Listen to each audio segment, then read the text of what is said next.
they're probably not got any contact with, even that, like third or end of the first year or second year, they're not got any contact with the franchisor, really.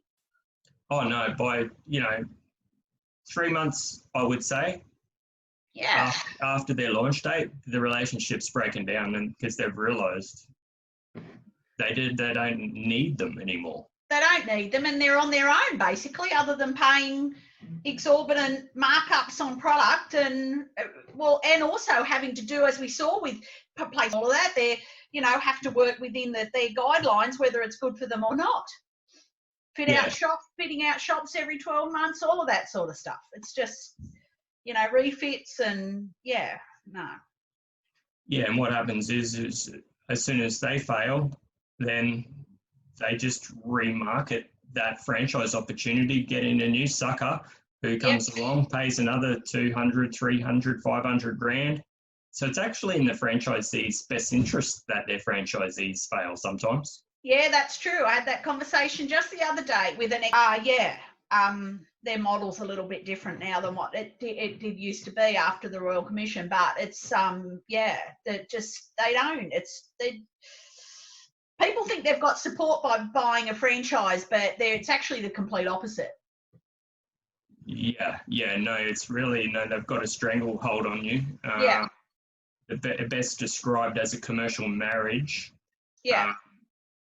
But actually harder to get out of. With a marriage, if it turns south, you can get divorced. With a franchise, you're stuck. Even if you close that business, you're liable for costs for the duration of the term. Exactly. And, you compare that with what we do for clients, is get them into an opportunity, enhance their potential and limit their liability. So worst case, they can walk away and their house isn't on the line. It's not exactly. Yeah.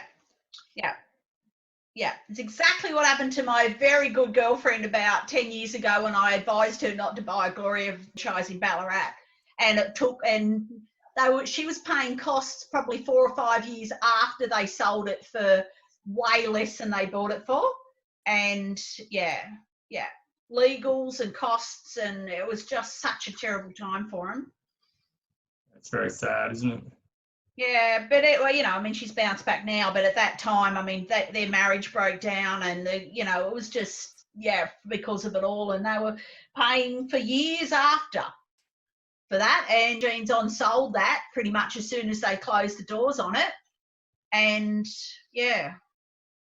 there was a case study came out of the Royal Commission. The business development manager testified that this actually happened. So this is a courtroom testimony whereby this poor franchisee was in so much stress that him and his wife actually made a pact that he would take his own life, and they would use his life insurance money to pay out, to get them out of debt, to get them out of the trouble they were in, brought about by this franchise. Oh, God. And fortunately, it didn't come to that, but, that actually happened. She was basically brought to the point where she couldn't continue in a job because it was just story after story of this kind of scenario playing out. Yeah. So, so you can see like the obligation we have is beyond just ourselves. It's bigger than that. My why is more about saving people than it is about my own personal gain or my own business. So it does test. It tests you. It tests you.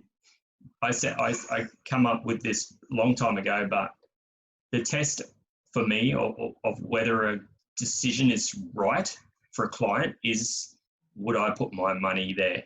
Ah, yes. Yeah.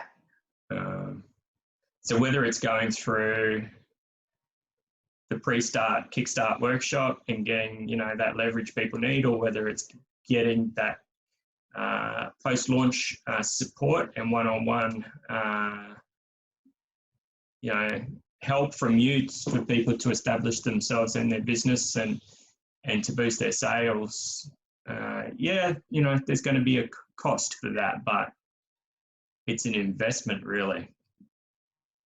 At least it's an investment. It's not a horrendous liability like what the alternative is. Yeah.